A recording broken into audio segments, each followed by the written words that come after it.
है तो कुछ नर जनन अंग का प्रदर्शित नाम भी होता है, जो आपको याद रखनी पड़ेगी। यदि आप नीट वाले बच्चे हो तो आपको और तो कुछ करना है तो जुड़ना पड़ेगा हमारे साथ, क्योंकि यहाँ पर बेहतरीन कंसेप्ट के साथ आपको सारी चीजें दी जाएंगी, हैंड रिटन नोट्स भी दी जाएंगी। हेलो प्यारे बच्चों, कैसे हैं आप सब? उम्मीद करते हैं कि बड़े अच्छे होंगे। मैं अमलेश सर स्वागत करता हूँ अपने यूट्यूब चैनल पे। बच्चों, क्लास 12वीं का चैप्टर 1 पुष्पी पादपों में लैंगिक जनन चल रहा है। इसमें एक वीडियो अपलोड कर दिया गया है जिसमें कुछ आवृत्ति बीजियों में लैंगिक जनन यानी पुष्पों के विभिन्न भाग थे, जिसमें से कुछ चीजें बता दी गई थी।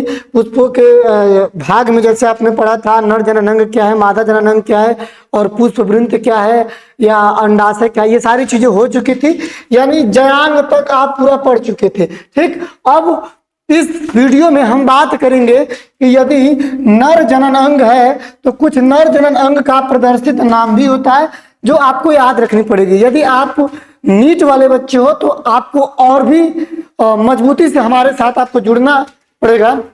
देखिए, जैसे आप तो नाम सुने होंगे नर जनन अंग का, जो चीजें होती है पुंकेसर होता है। पुंकेसर एक नर जनन अंग का ही नाम होता है, लेकिन यदि आप पुंकेसर का दूसरा नाम आप लेना चाहो तो इसे कहा जाता है लघु बीजाणु फण। आपको याद रखनी पड़ेगी। ठीक, दूसरा बात देखिए परागकोश। आप परागकोश का नाम हर बार सुनते होंगे, हर बार जानते होंगे, फिगर भी देखते होंगे, लेकिन परागकोश का दूसरा नाम क्या आपको पता है? परागकोश को बोला जाता है लघु बीजांड धानी। लघु बीजांड धानी, लघु बीजाणु धानी आप कह दीजिए। यहाँ पे थोड़ा दिक्कत वाली बात हो गई है, टाइपिंग में गलती, यानी लघु बीजाणु धानी आप कह दीजिए इसे लघु बीजाणु धानी। ये किसका नाम है? तो परागकोश का नाम है। अब परागकण के बारे में सुने होंगे, तो परागकण का दूसरा नाम होता है लघु बीजाणु। ठीक, और तीसरा देखेंगे अंकुरित परागकण। अंकुरित परागकण का प्रदर्शित नाम होता है नर युग्म कोद्भिद। क्या होता है? नर युग्म कोद्भिद। अगर परागकण थोड़ा सा भी अंकुरित हुआ है तो उसे बोला जाता है नर युग्म कोद्भिद। आगे देखिए, अगर नर का हो गया तो मादा जनन अंग का भी कुछ प्रदर्शित नाम होता है। ठीक, यहाँ पर जयांग, जयांग का प्रदर्शित नाम यानी दूसरा नाम जो होता है गुरु बीजाणु धानी। आप ये बात याद रखोगे। दूसरा है बीजांड। बीजांड का दूसरा नाम होता है मादा युग्म कोद्भिद। आप क्या कहोगे? मादा युग्म कोद्भिद।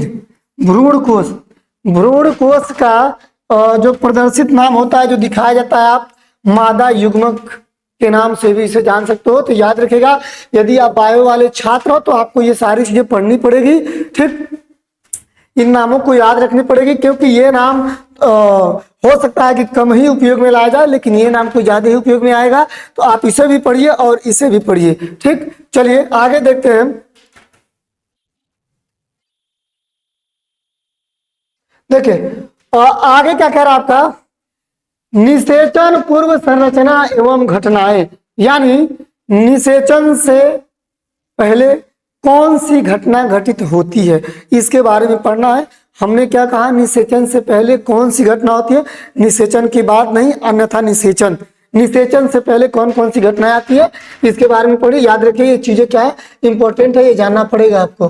ठीक है, देखिए कह रहा है कि पादप में वास्तविक रूप से पुष्प विकसित होने से पूर्व यह तय हो जाता है कि पादप में पुष्प आने वाले हैं। यानी कह रहा है कि पादप में वास्तविक रूप से पुष्प विकसित होने से पहले यह तय हो जाता है कि पादप में पुष्प आने वाले हैं। इसमें कुछ पॉइंट्स हैं, जरा देखिए यहाँ पर।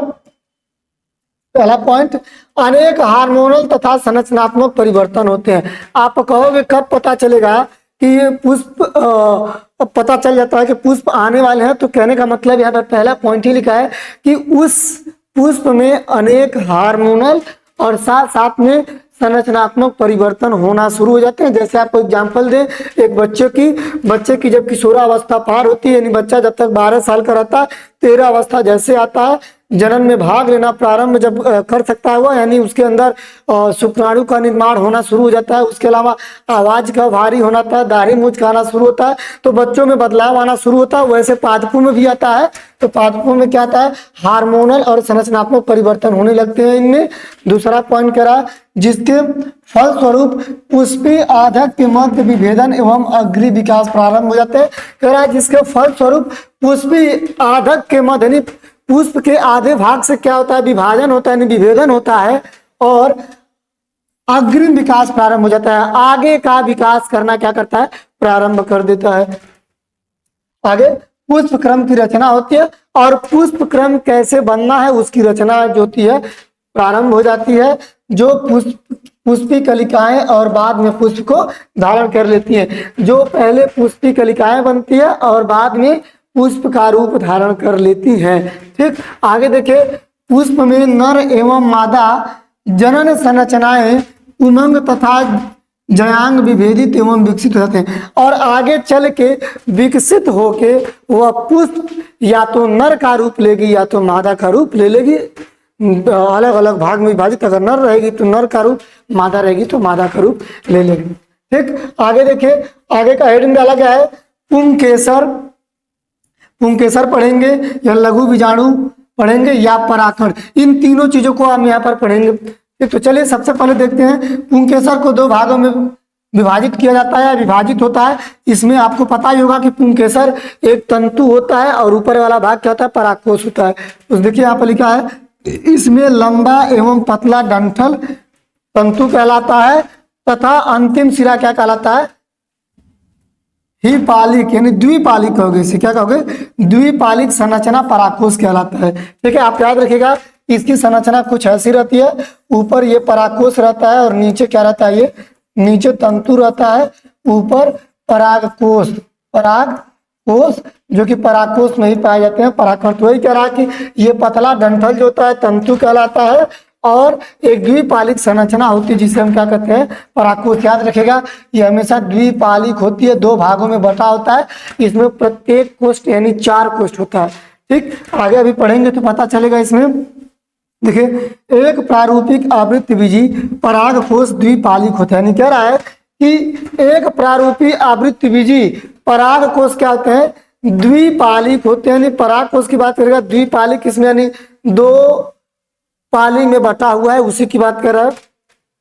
आगे, तथा प्रत्येक पाली में 2 कोष्ठक होते हैं, अर्थात वे द्विपृष्ठीय होते हैं। कहने का मतलब ये है कि प्रत्येक पाली, एक पाली, 2 पाली, एक पाली में 2 कोष्ठक, आप इसे 4 भाग में बांट दीजिए, 1 2 3 4, यानी प्रत्येक पाली में 2 कोष्ठक, तो 2 पाली में 4 कोष्ठक।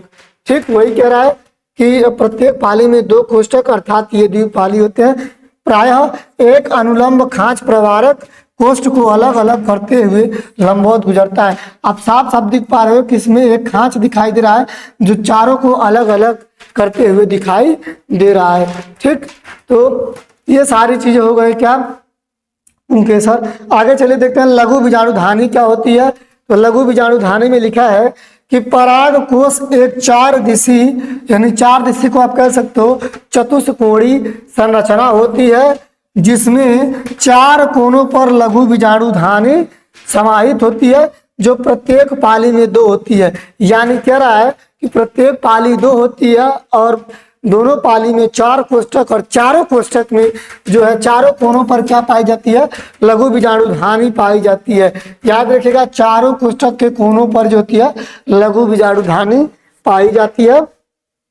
आगे क्या कह रहा है कि यह लघु बीजाणुधानी आगे विकसित होकर परागपुटिका बनाती है। परागपुटी, आप क्या कहोगे कि यही लघु जो इसमें पाया गया है लघु बीजाणुधानी आगे चल के विकसित होके क्या बनाती है, परागपुटी। याद रखिएगा, आपको याद करना पड़ेगा कि लघु बीजाणुधानी हमेशा विकसित होके परागपुटिका का निर्माण करती है। ठीक, आगे चलिए देखिए, इसके आगे देखते हैं क्या लिखा है।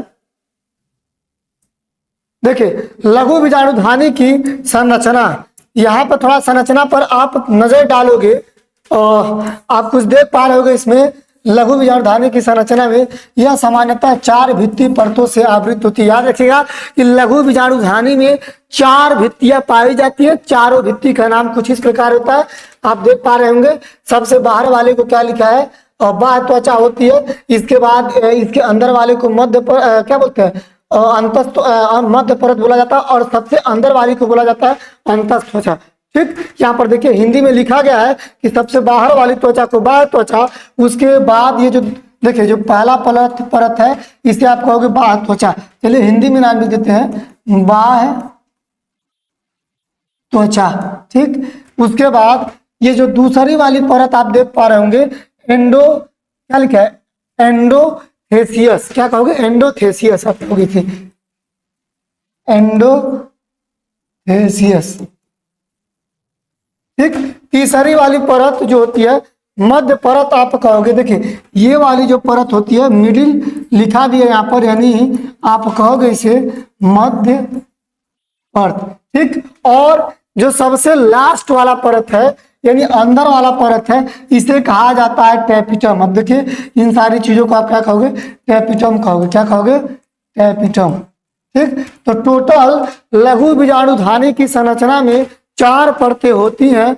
बाह्य त्वचा, या तो आप कह दीजिए दूसरा अंतस्थितियम, तीसरा मध्य परत और चौथा टैपिटम। इन सब का कार्य देख लेते हैं और कार्य देख के यहीं पर इसको रोक देते हैं। ठीक, चलिए देखिए क्या है, बाहर की ओर 3 परतें संरक्षण प्रक्रिया का कार्य करती हैं तथा पराग कोश के स्फुटन में मदद कर परागकण अवमुक्त करती हैं। यानी कह रहा है कि बाहर की जो 3 परतें होती हैं, ठीक, वह संरक्षण का काम करती हैं, संरक्षण प्रक्रिया का काम करती हैं और पराग कोश के स्फुटन यानी पराग कोश के फूटने में और पराग कण को निकलने में मदद करती है। और मुक्त का मतलब होता है निकालना। ठीक, आगे देखिए दूसरा पॉइंट क्या कह रहा है, इसकी सबसे आंतरिक परत यानी जो अंदर की परत होती है वह टैपिटम होती है। ठीक है, यह विकासशील परागकणों को पोषण देने का काम करती है। याद रखिएगा नीट में पूछा गया प्रश्न है, जो टैपिटम होता है कहाँ पर होता है, तो टैपिटम सबसे अंदर की परत होती है। और टैपिटम का कार्य क्या होता है, तो टैपिटम का कार्य जो होता है क्या होता है कि विकासशील परागकणों को पोषण देती है। टैपिटम का कार्य विकासशील परागकणों को पोषण देने का कार्य करती है। ठीक, आगे टैपिटम की कोशिकाएं सघन जीवद्रव्य यानी साइटोप्लाज्म से भरी रहती है। याद रखिएगा इसकी कोशिकाएं साइटोप्लाज्म से पूरी की पूरी डूबी रहती हैं। सामान्यतः 1 से अधिक केंद्रकों से युक्त होती है।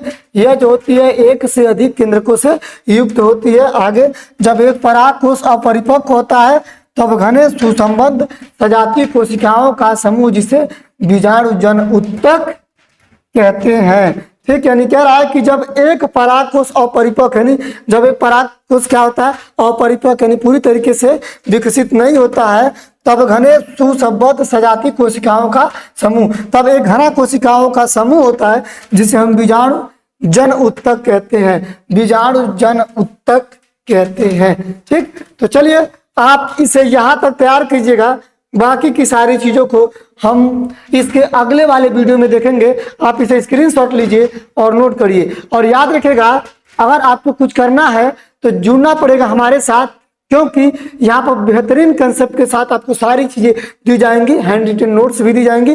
वैसे तो आप नोट्स की जरूरत नहीं पड़ेगी, आपको ये जो दिखाई दे रहा है आपके लिए इतना काफी है, ना ज्यादा है ना कम है, बोर्ड के लिए बेहतर है। एनसीईआरटी का लाइन है। अगर आप नीट वाले हैं तो और भी अच्छे तरीके से जुड़िए और पढ़ाई कीजिए। ठीक, ये वीडियो को जितना ज्यादा हो सके अपने मित्रों तक शेयर करिए। मिलते हैं अब अगले वीडियो में, तब तक के लिए धन्यवाद।